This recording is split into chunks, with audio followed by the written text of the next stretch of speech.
आपको सबसे ज्यादा होशियार, धनवान और पैसे वाला बनना है तो सबसे ज्यादा त्याग भी करना पड़ेगा। ऐसी सिख गौतम बुद्ध ने कई सालों पहले उस वक्त की पीढ़ी को क्यों दी थी? इसके पीछे का रहस्य क्या है? आज इसी रहस्य के बारे में हम गौतम बुद्ध की कहानियों के माध्यम से जानेंगे। तो बिना देर किए चलिए उन कहानियों की शुरुआत करते हैं। पहली कहानी दोस्तों बहुत समय पहले की बात है। एक साधु एक पेड़ के नीचे बैठा था। तभी कोए की चीख साधु के कानों पर पड़ी।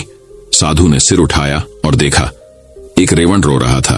तो साधु ने उससे पूछा, क्या बात है मेरे मित्र, तुम क्यों रो रहे हो? कौवे ने कहा, ओ बुद्धिमान, मैं अपने जीवन से बहुत परेशान हूं। कोई मुझे प्यार नहीं करता है, लोग मुझे अपमानित करके भगा देते हैं, कोई मुझे खाने को कुछ नहीं देता, हर कोई मुझसे नफरत करता है। ऐसे जीवन से तो मृत्यु ही अच्छी है। यह सुनकर साधु का हृदय करुणा से भर गया। उसने रेवन से कहा, मेरे दोस्त, हम जिस भी स्थिति में हों, हमें खुश रहना सीखना चाहिए। लेकिन रेवन साधु की बुद्धिमत्ता को समझ नहीं पाया और रोता रहा। तब साधु ने कहा, परेशान मत हो, बताओ तुम क्या बनना चाहते हो, मैं तुम्हें अपने मंत्र से वह बना सकता हूं। रेवन खुश हो गया और बोला, ओह धन्य है, यदि आप मुझ पर उपकार करना चाहते हैं तो कृपया मुझे एक हंस बना दीजिए। साधु ने कहा, ठीक है, मैं तुम्हें हंस बना दूंगा, लेकिन पहले हंस के पास जाओ और उससे पूछो कि वह अपनी जिंदगी से खुश है या नहीं। तुम जाकर पता करो, तब तक मैं यहीं तुम्हारा इंतजार करता हूं। रेवेन खुशी खुशी हंस से मिलने के लिए उड़ गया। उसने एक तालाब में एक हंस को तैरते हुए देखा। वह हंस के पास गया और बोला, तुम कितनी सुंदर हो, तुम दूध की तरह सफेद हो, हर कोई तुमसे प्यार करता है, तुम्हें दुनिया का सबसे खुश पक्षी होना चाहिए। हंस ने दुखी मन से रेवेन से कहा, नहीं मित्र, मैं खुश नहीं हूं। दुनिया में बहुत सारे खूबसूरत रंग हैं, लेकिन मेरे पास कोई रंग नहीं है, सफेद कोई रंग नहीं है। मुझे लगता है कि तोता दुनिया का सबसे खुश पक्षी होगा, वह बहुत रंगीन है। यह सुनकर रेवन वहां से उड़ गया और तोते के पास पहुंच गया। उसने तोते से कहा, अरे तोते, तुम कितने रंग बिरंगे और सुंदर हो, तुम्हें दुनिया का सबसे खुश पक्षी होना चाहिए। तोते ने दुखी मन से रेवन से कहा, नहीं मेरे दोस्त, मैं खुश नहीं हूं। आपने देखा होगा कि लोग तोते को पिंजरे में रखते हैं। मुझे हमेशा डर रहता है कि कहीं कोई मुझे पकड़कर पिंजरे में बंद न कर दे। मुझे लगता है कि मोर इस दुनिया का सबसे खुश पक्षी है, वह मुझसे कहीं ज्यादा रंगीन मिजाज भी है। यह सुनकर रेवन मोर की तलाश में इधर उधर उड़ने लगा। काफी देर तक ढूंढने के बाद आखिरकार उसे एक मोर मिल गया जो एक चिड़ियाघर के पिंजरे में था। रेवन मोर के पास गया और बोला, प्रिय मोर, तुम बहुत सुंदर हो, हर दिन हजारों लोग तुम्हें देखने आते हैं। मुझे लगता है कि आप इस ग्रह पर सबसे खुश पक्षी होंगे। मोर ने उदास होकर उत्तर दिया। उन्होंने कहा, मैंने हमेशा सोचा था कि मैं ग्रह पर सबसे सुंदर और खुश पक्षी हूं, लेकिन अपनी सुंदरता के कारण मैं इस चिड़ियाघर में फंस गया हूं। मोर ने गहरी आह भरी और कहा, मैं खुश नहीं हूं मित्र। मोर की यह बात सुनकर रेवन आश्चर्यचकित हो गया। उसने उससे पूछा कि यदि तुम खुश नहीं हो तो तुम्हारे अनुसार दुनिया में सबसे खुश पक्षी कौन है? मोर ने कहा कि मैंने चिड़ियाघर का बेहद ध्यान से निरीक्षण किया है और मुझे एहसास हुआ है कि तुम रेवन ही एकमात्र पक्षी हो जो पिंजरे में बंद नहीं है। लोग आपको पकड़ने और पिंजरों में फंसाने की कोशिश नहीं करते, इसलिए मैं चाहता हूं कि अगर मैं एक कौवा होता तो मैं खुशी से हर जगह घूम पाता और आजाद होता। यह सुनकर कौवा वहां से उड़ गया और उस दिन पहली बार उस कौवा बनकर खुशी महसूस हो रही थी। वह उस साधु के पास लौटा और बोला, हे बुद्धिमान, मैं कुछ और नहीं बनना चाहता, मैं जो हूं ठीक हूं। दोस्तों, यदि आप हमारे जीवन को देखेंगे तो पाएंगे कि यही हमारी समस्या भी है। हम दूसरों से अनावश्यक तुलना करते हैं और फिर दुखी एवं अप्रसन्न हो जाते हैं। जो आपके पास नहीं है उसे देखने के बजाय जो आपके पास है उसमें खुश रहना सीखना चाहिए। हमेशा कोई ऐसा व्यक्ति होगा जिसके पास आपसे कम या ज्यादा होगा। जो व्यक्ति अपने पास जो कुछ है उससे संतुष्ट है, वह दुनिया का सबसे खुश व्यक्ति है। तो दोस्तों, अब चलिए हमारे गौतम बुद्ध की दूसरी कहानी की शुरुआत करते हैं।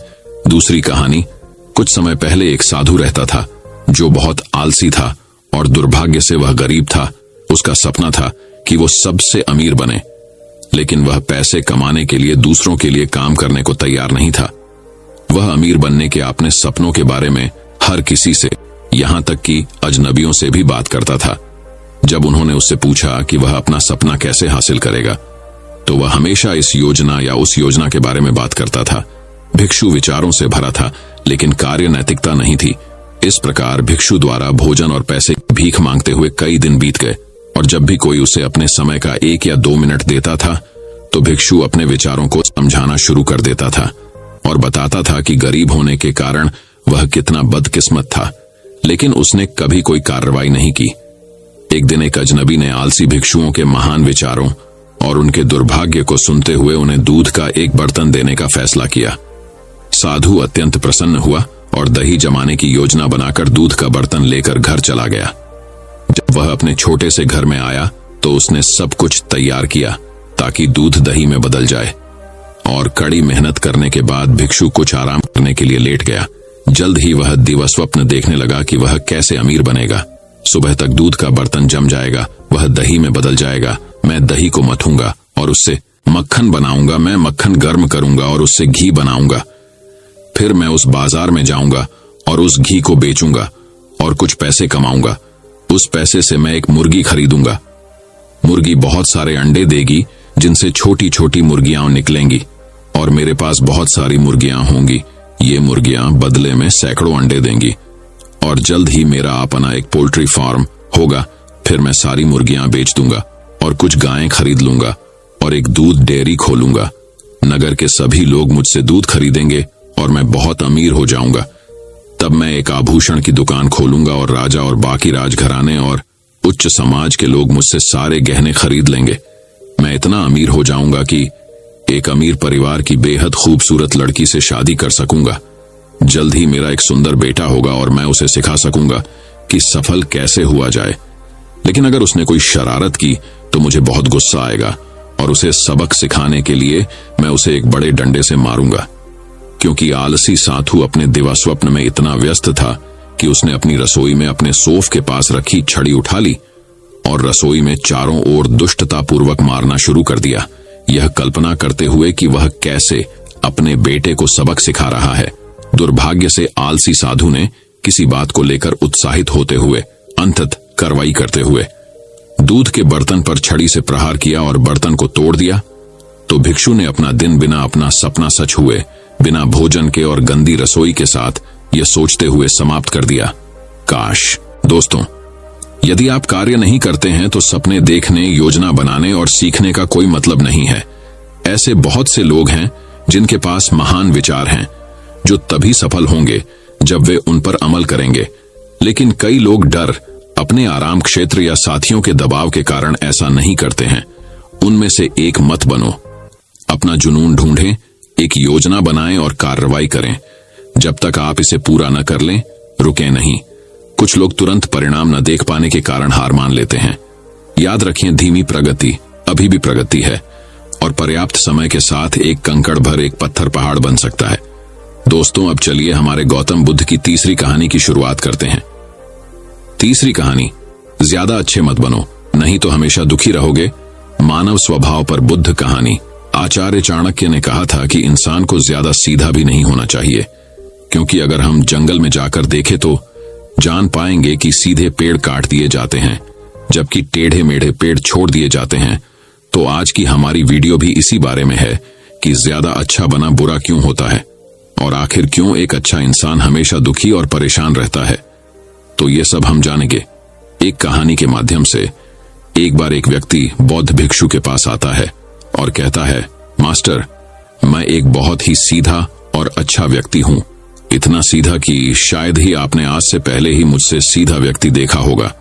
मैं हमेशा ही सबकी मदद करने की कोशिश करता हूं, सबको खुश रखने की कोशिश करता हूं, लेकिन सब मेरा फायदा उठाते हैं, मेरा मजाक बनाते हैं और कोई भी मुझे गंभीरता से नहीं लेता।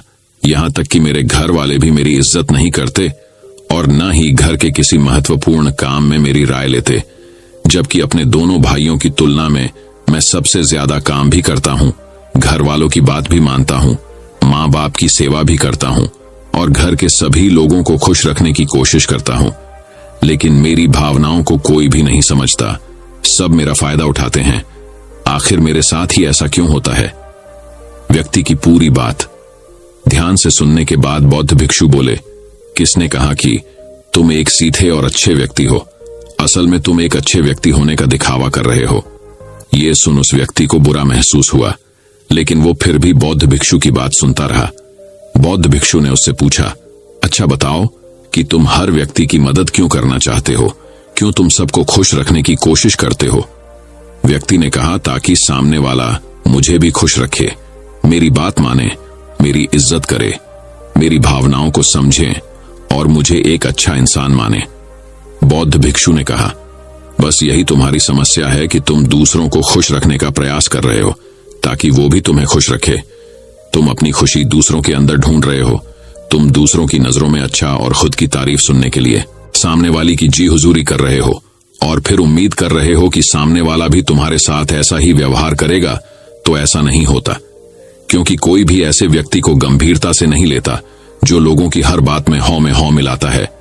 अब मैं तुम्हें कुछ ऐसी आदतें बताता हूं, तुम और तुम्हारे जैसे खुद को अच्छा मानने वाले लोगों के अंदर होती है।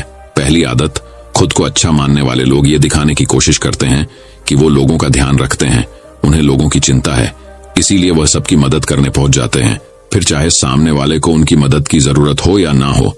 दूसरी आदत, खुद को अच्छा मानने वाले लोग दूसरों से खुद की तारीफ के भूखे होते हैं, इसीलिए वो ज्यादातर मौकों पर वही काम करते हैं जिससे सामने वाला खुश हो और उनकी तारीफ करे। अगर उन्हें लगता है कि किसी काम से सामने वाला नाराज हो जाएगा तो वह उस काम को हाथ तक नहीं लगाते। तीसरी आदत, खुद को अच्छा मानने वाले लोगों को लगता है कि उन्हें अपनी कमियों और कमजोरियों को दूसरे लोगों से छुपाना चाहिए, क्योंकि उन्हें लगता है कि अगर दूसरों को उनकी कमियों और गलतियों के बारे में पता चल गया तो लोग उनका मजाक बनाएंगे, उनकी बेइज्जती करेंगे, उन पर गुस्सा होंगे और उन्हें एक कमजोर व्यक्ति मानेंगे। चौथी आदत, अच्छे लोग खुद की जरूरतों, खुद की प्राथमिकताओं को सबसे ऊपर रखने से डरते हैं, क्योंकि उन्हें लगता है कि ऐसा करने से ही दूसरे लोग उन्हें स्वार्थी समझेंगे और फिर वो लोगों की नजरों में एक अच्छे इंसान नहीं रह जाएंगे। पांचवी आदत, खुद को अच्छा समझने वाले लोग मानते हैं कि वो केवल तभी खुश रह सकते हैं जब उनके आसपास का हर इंसान खुश रहे, इसीलिए वो अपने आसपास के हर व्यक्ति को खुश रखने की कोशिश करते हैं। अब तुम्हें सुनने में लग सकता है कि इन आदतों में क्या बुराई है। सबका भला करना तो अच्छी बात है, लेकिन समस्या ये है कि खुद को अच्छा समझने वाले लोग असल में जैसे दिखते हैं वैसे होते नहीं, ये अंदर से कुछ और ही होते हैं। जैसे कि पहला, अच्छाई का दिखावा करने वाले लोग ज्यादातर मौकों पर ईमानदार नहीं हो सकते, क्योंकि वो अच्छा बनने के चक्कर में दूसरों की बुराई को भी छिपा देते हैं, सामने वाले को कभी भी उसकी गलतियां नहीं बताते और केवल वही बोलते और करते हैं जिससे सामने वाला व्यक्ति खुश रहे। दूसरा, खुद को अच्छा समझने वाले लोग दूसरों को खुश करने के पीछे इतने पागल होते हैं कि वो कई बार जरूरी और दूसरों के लिए महत्वपूर्ण बातों और कामों को भी उनसे छिपा कर रखते हैं और उन्हें बताते नहीं ताकि सामने वाला उनसे खुश रहे। तीसरी आदत, अच्छे लोग अपनी जरूरतों और कामों को महत्व नहीं देते, इसीलिए ये दूसरों से सीधे अपना काम करवाने से घबराते हैं, जिसकी वजह से ये दूसरे लोगों के साथ चालाकी करने की कोशिश करते हैं, अपने जरूरी कामों को करवाने के लिए भी, जैसे कि सामने वाले की चापलूसी करना या फिर उसके किसी काम के बहाने अपना काम भी कर लेना। चौथा, खुद को अच्छा मानने वाले लोग केवल पाने की उम्मीद से ही कुछ देते हैं। यह इस बात का दिखावा तो करते हैं वे यह लोगों की मदद करना चाहते हैं, लेकिन यह मदद सिर्फ इसीलिए करते हैं ताकि सामने वाला उनकी तारीफ करें, इन्हें अच्छा इंसान समझे और जरूरत पड़ने पर इनकी भी मदद करें। लेकिन अगर इन्हें मदद के बदले मदद नहीं मिलती तो ये गुस्सा हो जाते हैं, सामने वाले से अंदर ही अंदर नफरत करने लगते हैं और उससे बदला लेने का मौका ढूंढने लगते हैं। पांचवा, खुद को अच्छा दिखाने वाले लोग दूसरों को ना नहीं बोल पाते, उन्हें मना नहीं कर पाते और दूसरों के काम करने के चक्कर में ये अपने और अपने परिवार के जरूरी कामों को भी पूरा नहीं कर पाते। छठा, अच्छे लोगों को लगता है ये सभी उन्हें पसंद करें, सभी इनसे प्यार करें, जिससे दूसरे लोगों को इनका दोस्त बनने या इनके साथ संबंध रखने में दिक्कत होती है, क्योंकि ये हर किसी के सबसे पसंदीदा इंसान बनना चाहते हैं। ये सारी बातें सुनने के बाद उस व्यक्ति ने बौद्ध भिक्षु से कहा, तो आपका कहने का मतलब है कि हम एक अच्छे इंसान न बने बल्कि एक बुरे इंसान बन जाए और लोगों का फायदा उठाए। बौद्ध भिक्षु ने कहा, नहीं, मैं तुम्हें बुरा इंसान बनने के लिए नहीं कह रहा, लेकिन हाँ, तुम्हें बहुत सीधा इंसान भी नहीं बनना। अब मैं तुम्हें बताता हूं कि एक व्यक्ति को कैसा इंसान बनने का प्रयास करना चाहिए। दोस्तों, इंसानी स्वभाव और उसकी अच्छाई और बुराई के बारे में अगर सबसे ज्यादा किसी ने बात की है तो वो है अखंड भारत के निर्माता, राजनीति के महापंडित आचार्य चाणक्य, जिन्होंने अपनी किताब चाणक्य नीति में इंसानी स्वभाव और दुनिया भर की तमाम चीजों के बारे में विस्तार से चर्चा की है। वो इतने बड़े झनी और दूरदृष्टा थे कि आज हजारों साल बाद भी उनके द्वारा कही गई एक एक बात हमारे जीवन में पूरी सटीकता के साथ लागू होती है। बौद्ध भिक्षु ने कहना शुरू किया, तुम्हें एक सीधा या दूसरों की नजरों में अच्छा इंसान बनने की तुलना में एक सुलझा हुआ इंसान बनने का प्रयास करना चाहिए। एक सुलझा हुआ इंसान वो होता है जिसे सबसे अच्छा इंसान बनने का कोई शौक नहीं है। वो जैसा है वैसा ही खुद को पसंद करता है। वो जानता है कि वो एक इंसान है और उसमें बहुत सी कमियां हैं और वह अपनी कमियों को स्वीकारता भी है। एक सुलझा हुआ इंसान ये भी अच्छे से जानता है कि उसकी और उसके परिवार की कुछ महत्वपूर्ण जरूरतें हैं जिन्हें उसे ऊपर रखना होगा, वरना उसके साथ साथ उसके परिवार का जीवन भी परेशानियों में पड़ जाएगा। हो सकता है कि उसकी ऐसी सोच की वजह से उसके आसपास के लोग, उसके मित्र या रिश्तेदार उससे नाराज हो जाए, लेकिन वो इसे भी स्वीकारता है। यहां पर बात स्वार्थी होने की नहीं, बल्कि जीवन की सच्चाई को स्वीकारने की है, क्योंकि तुम बुद्ध नहीं हो गए हो कि तुम्हारी कोई इच्छा ही नहीं है, किसी से कोई उम्मीद नहीं है या कोई जरूरतें शेष नहीं रही। तुम एक साधारण इंसान हो और एक साधारण इंसान की सोच के साथ अगर तुम सबको खुश रखने का प्रयास करोगे तो तुम हमेशा दुखी रहोगे, क्योंकि तुम्हारी भी सामने वाले से उम्मीदें बढ़ेंगी और जब वो उम्मीदें पूरी नहीं होंगी तो तुम दुखी हो जाओगे। इसीलिए जो इंसान ये कहता है कि मैं सबकी मदद करूंगा, सबको खुश रखूंगा और मुझे बदले में किसी से कुछ भी नहीं चाहिए, यहां तक कि अपनी तारीफ भी नहीं, तो पहले उस इंसान को बुद्धत्व प्राप्त कर लेना चाहिए, क्योंकि एक आत्मज्ञान को प्राप्त व्यक्ति ही किसी से कोई उम्मीद नहीं रखता। पर क्योंकि आत्मज्ञान को प्राप्त करना सबके बस की बात नहीं है, इसीलिए तुम्हें इस जीवन के सत्य को स्वीकारना होगा और खुद को शोषण का शिकार, वह दुखी होने से बचाने के लिए एक सीधा इंसान बनने की बजाय एक सुलझा हुआ इंसान बनने का प्रयास करना होगा। अब मैं तुम्हें बताता हूं कि एक सुलझे हुए इंसान में क्या क्या विशेषताएं होती हैं। पहली विशेषता, ये अपनी और अपने चाहने वालों की जरूरतों को ऊपर रखते हैं। इसका मतलब यह नहीं है कि ये लोग दूसरों की जरूरतों को कम समझते हैं या फिर दूसरों को गिराकर खुद ऊपर बढ़ने की कोशिश करते हैं, बल्कि इसका मतलब यह है कि ये लोग दूसरों की फालतू जरूरतों के लिए तब तक उपस्थित नहीं होते जब तक कि इनकी खुद की महत्वपूर्ण जरूरतें पूरी ना हो जाए। हालांकि अगर कोई इंसान सच में मुसीबत में फंसा हुआ है, इंसान इस बात को अच्छे से जानता है कि वो अपने आसपास के हर इंसान को खुश नहीं रख सकता, इसीलिए वो केवल उसी इंसान को खुश रखने का प्रयास करता है जो उसके लिए मायने रखते हैं, जो सच में उससे प्यार करते हैं, उसकी परवाह करते हैं। लेकिन अगर उसकी बहुत कोशिश करने के बाद भी सामने वाला उससे दूरी बनाने का प्रयास करता है, उससे खुश नहीं रहता या फिर उसके साथ सहज महसूस नहीं करता, तो फिर एक सुलझा हुआ और उसे इनकी सहायता की सख्त जरूरत है। तभी अपने महत्वपूर्ण कामों को पीछे रखकर भी उसकी सहायता के लिए उपस्थित हो जाते हैं और ये अपने से कमजोर और जरूरतमंद लोगों की भी अपनी हैसियत के अनुसार सहायता करने के लिए तैयार रहते हैं। ये बस अपना बेवजह शोषण नहीं होने देते और इस बात पर भरोसा रखते हैं कि अगर इन्हें सच में किसी की सहायता करनी है तो पहले इन्हें उसकी सहायता करने के लायक बनाना होगा और लायक वो सक्षम बनने के लिए इन्हें अपनी जरूरतों का भी ध्यान रखना होगा, क्योंकि अगर एक इंसान खुद ही बहुत ज्यादा बीमार है तो फिर वो दूसरे बीमार व्यक्ति की सेवा कैसे कर सकता है। एक सुलझा हुआ इंसान इस बात को मानता है कि हर इंसान की अपनी कुछ जरूरतें और इच्छाएं होती है जिसका उसे ध्यान रखना चाहिए, लेकिन खुद को अच्छा दिखाने वाला इंसान हमेशा यह दिखाने की कोशिश करता है कि उसकी अपनी कोई जरूरतें या इच्छाएं नहीं है, इसीलिए वो हमेशा दुखी रहता है। दूसरी विशेषता, एक सुलझा हुआ इंसान ऐसे व्यक्ति से दूरी बनाने से भी पीछे नहीं हटता, फिर चाहे वो उसका कोई परिवारजन, सगा संबंधी या फिर मित्र क्यों ना हो, क्योंकि वो किसी की जबरदस्ती नहीं कर सकता। सिर्फ उसे खुश रखने या सामने वाले की नजरों में अच्छा इंसान बनने के लिए इस तरह वो खुद को बेवजह दुखी होने से बचा लेता है। लेकिन जो अच्छा होने का दिखावा करते हैं वो सबको खुश करने के चक्कर में अपने जीवन के सबसे महत्वपूर्ण इंसान को ही दुखी कर बैठते हैं, जो कि वो खुद हैं।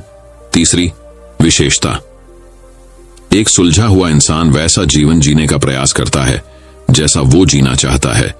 वो सिर्फ किसी दूसरे को खुश करने के लिए अपने जीने का तरीका नहीं बदलता। इसका मतलब यह नहीं है कि उनके जीने का तरीका ऐसा है जिससे लोगों को समस्या हो। वो बस दूसरे क्या कहेंगे इस चक्कर में अपना मन मारकर नहीं रहता और खुलकर पूरे जोश और उत्साह के साथ अपना जीवन जीता है। उसे अपनी पसंद नापसंद पता होती है, इसीलिए वो वही करता है जिसमें उसे खुशी मिलती है। उसे अच्छे से पता होता है कि वो कौन है। उसे अपने आप पे भरोसा होता है, इसीलिए उसे किसी इंसान की छोटी चापलूसी करके खुद को अच्छा दिखाने या खुद की तारीफ सुनने की जरूरत नहीं होती। जैन मास्टर ने आगे कहा, अगर तुम अपने जीवन से संतुष्ट नहीं हो तो अपने आप से 2 प्रश्न पूछो। पहला, क्या मैं अपने लिए वो जिंदगी बना रहा हूं जो मैं असल में अपने लिए चाहता हूं? और दूसरा, अगर मैं नहीं बना रहा तो क्यों नहीं बना रहा? जब तुम इन दोनों सवालों के बारे में गहराई से विचार करोगे तब तुम जान पाओगे कि तुम अपनी मनचाही जिंदगी सिर्फ इसलिए नहीं बना पा रहे हो क्योंकि तुम दूसरों के सामने अच्छा बनने का प्रयास कर रहे हो, जिसकी वजह से तुम अपनी इच्छाओं और जरूरतों को प्राथमिकता नहीं देते हो और दूसरों को ही खुश करने में लगे रहते हो। इसीलिए अगर तुम एक खुशहाल और मनचाहे जिंदगी जीना चाहते हो तो एक सुलझा हुआ इंसान बनने का प्रयास करो, ना कि सीधा इंसान। इतना कहकर बौद्ध भिक्षु मौन हो गए। व्यक्ति को भी अब समझ आ चुका था कि उसे एक सुलझा हुआ इंसान बनना है, ना कि सीधा। उसने इतनी अमूल्य जानकारी के लिए बौद्ध भिक्षु का धन्यवाद किया और वहां से चला गया। दोस्तों, उम्मीद करता हूं कि आपको इस कहानी से बहुत कुछ सीखने को मिला होगा। दोस्तों, अब चलिए हमारे गौतम बुद्ध की चौथी कहानी की शुरुआत करते हैं। चौथी कहानी, सफल लोगों की 13 आदतें। गुरुवर, मैं अपनी आदतों से बहुत परेशान हूं।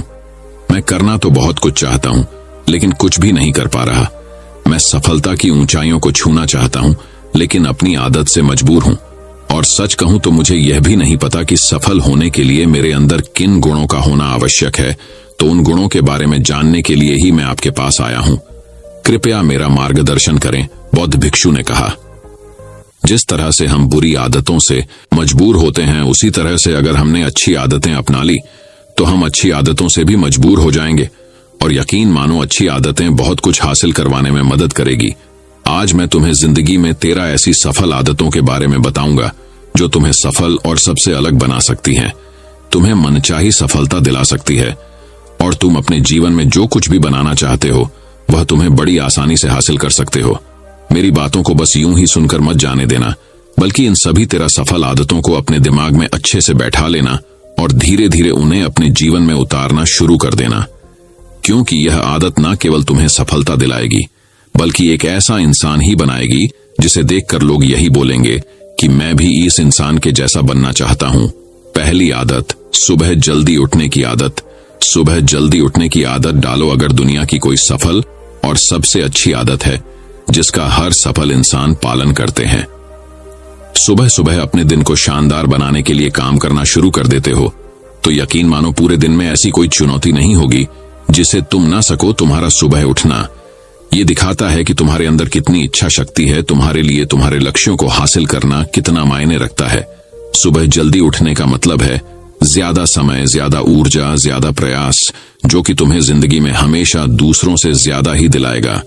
अगर तुम सुबह देर से उठने की आदत से परेशान हो तो हर दिन सिर्फ 5 मिनट जल्दी उठने का नियम बनाओ और कुछ दिनों में तुम सुबह जल्दी उठना शुरू कर दोगे। दूसरी आदत, अपने लक्ष्य के लिए कुछ ना कुछ सीखते रहो। 13 सफल आदतों की सूची में दूसरी आदत है, हमेशा अपने लक्ष्य लिए कुछ नया सीखते रहो। आदत है जो हर उसमें पाई जाती है जिसने अपने क्षेत्र में सफलता हासिल की है। हमेशा अपने काम के बारे में कुछ ना कुछ सीखते रहो। जिंदगी में जितना भी सीखते हैं वह जीवन के किसी मोड़ में हमारे काम जरूर आता है। सफल लोग अपने सपनों को हासिल करने के लिए तरह तरह के प्रयोग करते हैं। अपने सपनों से जुड़ी हर एक बात जानना चाहते हैं जो उनके सपनों को हासिल करने के रास्ते को और भी आसान बना दे। दुनिया में ज्ञान की कोई कमी नहीं है, लेकिन जिस क्षेत्र में तुम्हारा लक्ष्य हासिल करना चाहते हो उससे जुड़े ज्ञान को लेने के लिए हमेशा उत्सुक रहो। हो सकता है तुम कोई ऐसी चीज सीख जाओ जो तुम्हें इतना हासिल कर दे जितना तुमने सोचा भी ना हो। इसके लिए हमेशा एक बच्चा बनकर सीखना पड़ेगा। तीसरी आदत, सुनो ज्यादा और बोले कम। हमारे पास 2 कान और 1 मुंह है। ऐसा इसलिए है ताकि हम सुने ज्यादा और बोले आधा। सुनने वाले कभी नुकसान में नहीं रहते। सुनने वाले को हमेशा कुछ ना कुछ सीखने को ही मिलता है। कम बोलने का मतलब है ऊर्जा का कम बर्बाद होना, लोगों के मुंह ज्यादा ना लगना, किसी के सामने हल्का नहीं बनना, किसी से बेवजह की बहस नहीं करना। कम बोलने और ज्यादा सुनने वाले लोग बहुत ज्यादा फायदे में रहते हैं। जो व्यक्ति कम बोलता है उसके अंदर गहराई से सोचने की क्षमता बहुत ज्यादा होती है। जब व्यक्ति कम बोलता है तो वह अपने भीतर से जुड़ा रहता है। उसके भीतर के विचार इतने ताकतवर होते हैं जो किसी भी मंजिल को अपने घुटनों तक लाने के लिए मजबूर कर सकते हैं। चौथी आदत, असहमत होना और मना करना सीखो। सफलता की सूची में चौथी आदत है असहमत होना और मना करना सीखो। कोई कठपुतली नहीं है जो लोगों की हर बात पर हाँ जी करते रहे। तुम एक अलग इंसान हो, तुम्हारे अलग सपने हैं तो तुम्हारे सिद्धांत भी अलग ही होंगे। तुम्हारी मंजिल अलग है तो तुम्हारा रास्ता भी अलग ही होगा। अगर कोई चीज तुम्हें पसंद नहीं है, ये जरूरी नहीं है कि जो तरीका दूसरों के लिए काम कर रहा है वह तुम्हारे लिए भी काम करेगा। अगर तुम भी औरों का तरीका इस्तेमाल करोगे तो औरों की तरह बन जाओगे। तुम इस दुनिया के सबसे अलग इंसान हो, तुम्हारे जैसा और कोई भी नहीं है। इसीलिए तुम्हें असहमत होने का पूरा हक है, अपनी बात रखने का पूरा हक है और ना बोलने का। हर उस काम को, हर उस बात को जो तुम्हारे सपनों, तुम्हारे लक्ष्यों के लिए ठीक नहीं है। अगर तुम्हारा मन नहीं है मित्रों के साथ घूमने जाने का तो उन्हें मना करना सीखो। अगर तुम्हें किसान नहीं व्यापारी बनना है तो घर वालों से बोलो कि मुझे किसान नहीं व्यापारी बनना है। जबरदस्ती ज्यादा दिनों तक नहीं चल पाती और ना ही कुछ हासिल करके देती है। जहां जरूरत हो वह मना करना सीखो, क्योंकि मना करने से तुम कुछ समय के लिए तो दूसरों की नजर में बुरा बन सकते हो, लेकिन खुद की नजरों में और आने वाले समय की नजरों में कभी गलत नहीं बनोगे। ज्यादातर लोग तो जीवन में सिर्फ इस डर से कुछ नहीं कर पाते क्योंकि लोग क्या कहेंगे। अगर असफल हो गया तो लोग मुझ पर हंसेंगे। असल में ज्यादातर लोग जीवन खुद के लिए नहीं बल्कि दूसरों के लिए जीते हैं, दूसरों की राय पर जीते हैं और जीवन भर दुखी रहते हैं। पांचवी आदत, सही तरीके से जोखिम लेना सीखो। बौद्ध भिक्षु ने कहा, 13 सफल आदतों की सूची में 5वीं आदत है सही तरीके से जोखिम लेना सीखो। जिंदगी में सबसे बड़ा जोखिम है कोई रिस्क ही ना लेना। अगर तुम सही काम में जोखिम नहीं ले रहे हो तो तुम अपनी जिंदगी को जोखिम में डाल रहे हो। जोखिम ले रहे हो जिंदगी को बर्बाद करने का या फिर वहीं अटके रहने का जहां पर अभी तुम हो। मन से सही चीजों के लिए जोखिम लेने का डर हटा दो, लेकिन तुम्हारा मकसद सिर्फ सुरक्षित रहकर मौत के दरवाजे तक पहुंचना नहीं है, बल्कि एक योद्धा की तरह हर चुनौती को धूल चटाकर जोखिम लेकर एक विजेता का ताज पहन कर रहे हो कर मौत के दरवाजे तक पहुंचना है। सही चीजों के लिए जोखिम लेना चाहिए, इसीलिए जोखिम लेना सीखो। तुम जोखिम लेने का कभी भी अफसोस नहीं करो लेकिन अगर उचित जोखिम नहीं लिया तो अंत समय में जोखिम ना लेने का इतना बड़ा पछतावा होगा कि तुम सोच भी नहीं सकते। छठी आदत, खुद को समझो और समय दो। 13 सफल आदतों की सूची में छठी आदत है उस इंसान को समझने की कोशिश करना जो अगले 60 वर्ष तुम्हारे साथ बिताने वाला है, और वह इंसान तुम खुद हो।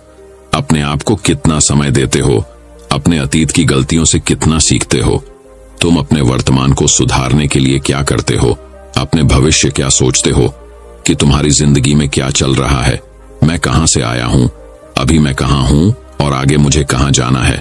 तुम्हारी सबसे बड़ी जरूरत और तुम्हारी जिंदगी की सबसे बड़ी चुनौती क्या है। तुम्हें बेहतर ढंग से तुम्हारे अलावा और कोई भी नहीं जान सकता। अगर कोई समझ भी सकता है तो अभी तुम्हारे अंदर क्या भावनाएं चल रही हैं, इसके बारे में तुम्हारे अलावा और कोई भी महसूस नहीं कर सकता। अपने आप को हर दिन 10 मिनट दो और इन 10 मिनट में तुम्हारे पास कोई भी नहीं होना चाहिए, ना कोई किताब, ना कोई काम, बस तुम और तुम्हारे विचार होना चाहिए। इस समय बस तुम अकेले रहो और खुद से बातें करो, खुद को अंदर से जानने और समझने का प्रयास करो। 7वीं आदत, निर्णय लेना सीखो और तुरंत काम पर लग जाओ। ऐसे कितने काम हैं जो आज तक टालते आ रहे हो, ऐसे कितने निर्णय हैं जिन्हें लेना आज तुम्हारे लिए बहुत जरूरी है, लेकिन तुम निर्णय लेना ही नहीं चाहते, उन्हें टालते रहते हो। ज्यादातर लोग निर्णय नहीं ले पाते। उन्हें इस काम को करना है या नहीं, इस संबंध में रहना है या नहीं, व्यापार करना है, नौकरी करनी है। लोग निर्णय नहीं ले पाते और उलझे रहते हैं। निर्णय लेना सीखो। कोई भी निर्णय ना लेने से बेहतर है कि कोई एक निर्णय लो और उस निर्णय को सही साबित करने का प्रयास करो। और जब एक बार निर्णय ले लो तो तुरंत काम पर लग जाओ। जितने भी दुनिया के सबसे सफल लोग हैं, उनका निर्णय लेने और उस पर काम करने के बीच का समय लगभग 0 होता है। अगर तुमने दिन में 8 बजे कोई निर्णय लिया है, किसी काम की कोई योजना बनाई है, तो 8:01 पर तुम उस निर्णय के अनुरूप होते हुए दिखाई देने चाहिए। 8वीं आदत, समय की कीमत करना सीखो। जिंदगी बदल देने वाली 13 सफल आदतों में से 8वीं आदत है, समय की मत करना सीखो। समय एकमात्र ऐसी चीज है जो लगातार कम होता रहता है, वह भी एक समान रफ्तार से। कभी भी इसके कम होने की गति धीमी नहीं पड़ती। समय पर किसी भी चीज का, किसी भी घटना का कोई फर्क नहीं पड़ता। समय एक ऐसी चीज है जिसको सिर्फ तुम देख सकते हो, ना ही उनके पीछे दौड़ सकते और ना ही उससे आगे जा सकते हो। आज तुम्हारी जिंदगी में जो भी चल रहा है, तुम्हें उसका सामना करना ही पड़ेगा। समय के साथ चलना सीखो और आज तुम्हारे लिए जो जरूरी है उसे करते हुए आगे बढ़ते जाओ, क्योंकि समय के बहाव में अगर तुम एक बार पीछे छूट गए, फिर चाहे कितनी ही दौड़ लगा लो, वह पहले वाली बात तो कहीं नहीं हो पाएगी। जो सो रहा है वह निश्चित रूप से कुछ ना कुछ खो हो रहा है, और जो जाग रहा है लगातार भाग रहा है। हम जैसे ही पैदा होते हैं, उसी क्षण से हमारे समय की उल्टी गिनती शुरू हो जाती है। इसलिए समय को बर्बाद मत करो, उसकी कीमत को समझो, खुद को जानने में लगाओ। 9वीं आदत, फालतू की झंझट को नजरअंदाज करना सीखो। सफल आदतों की सूची में 7वीं आदत है, फालतू की झंझट को नजरअंदाज करना सीखो। हमारे पास समय कम है और एक निश्चित मात्रा में ऊर्जा है। अगर हम इसे हर तरह की छोटी छोटी बातों और बेमतलब के कामों में लगाते रहेंगे तो हमारी ऊर्जा बैठी रहेगी। हम कभी भी इसे अपने लक्ष्य की ओर एकत्रित नहीं कर पाएंगे और लक्ष्य को हासिल करने से चूक जाएंगे। ज्यादातर लोगों की गलती भी यही है कि वह हर चीज, हर काम में खुद को सम्मिलित करने की कोशिश करते हैं, जिससे उनकी ऊर्जा घट जाती है और वह कुछ भी महत्वपूर्ण नहीं कर पाते। इसीलिए जो काम जरूरी नहीं है, जो दूसरे कर सकते हैं, उसे दूसरों को सौंप दें। अपना सारा समय अपने महत्वपूर्ण कामों में लगाओ। 10वीं आदत, जीवन से नकारात्मक लोगों को निकालकर सकारात्मक लोगों के साथ रहना शुरू करो।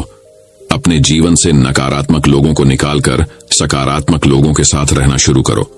एक नकारात्मक व्यक्ति हमारी ऊर्जा को चूस कर हमारी सोच को भी नकारात्मक बना देता है। इसीलिए ऐसे लोगों से दूर रहने का प्रयास करो। असल में कोई भी व्यक्ति अपने आसपास के 5 लोगों का औसत होता है, यानी हमारे आसपास के वह 5 लोग, इसके साथ हमारा सबसे ज्यादा समय बीतता है। कहीं ना कहीं हम भी उनकी तरह बन जाते हैं, उनकी आदतें अपनाने लगते हैं। संगत का असर पड़ता है। अगर तुम्हारे साथ के लोगों को हर चीज में कमी दिखती है तो तुरंत उनका साथ छोड़ दो, क्योंकि ऐसे लोग हैं जिन्हें गर्मी में सर्दी और सर्दी में बरसात पसंद आती है। ऐसे लोग कहीं भी खुश नहीं रह पाते और ना ही हमेशा के लिए भूल जाएंगे। दोस्तों, मैं उम्मीद करता हूं कि यह कहानी सुनने से आपके जीवन में अच्छे बदलाव आए होंगे। आपको इस वीडियो से क्या सीखने मिला, ये कमेंट करके जरूर बताएं और अपने परिवार, दोस्तों या आपके करीबी इंसान के साथ ये कहानी शेयर करके उन्हें भी इस ज्ञान से परिचित करवाएं। बाकी अगर आपको यह वीडियो दिल से अच्छी लगी हो तभी इस वीडियो को लाइक कर देना, और आपने अब तक इस चैनल को सब्सक्राइब न किया हो तो चैनल को सब्सक्राइब भी जरूर कर देना। आपका हर दिन शुभ हो और खुशियों से आपका जीवन भरा रहे। धन्यवाद। नमो बुद्धाय।